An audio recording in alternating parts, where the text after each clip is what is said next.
In this video, I'll be showing you how to use the Google Wallet app. Very simple.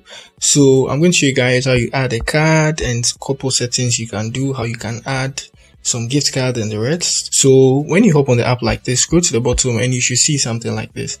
Add pass with camera. So here you can just take a picture of your card and you add it to your account.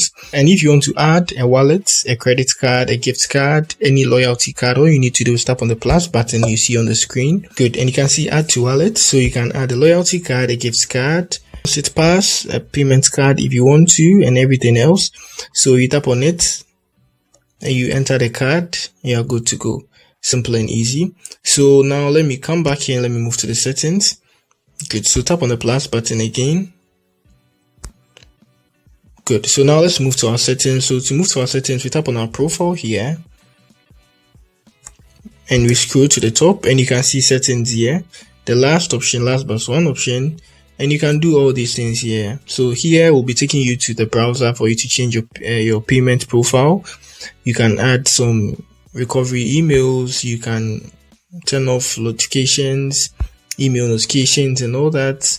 You can turn it off. You see updates and offers. If they are getting a lot of emails from them, just turn it off.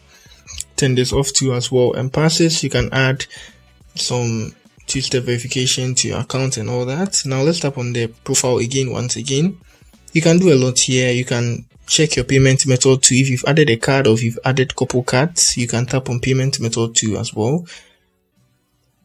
And you should see every card you've added here. And if you want to remove the card, you tap on here. It's going to take you to your browser. That's your Gmail.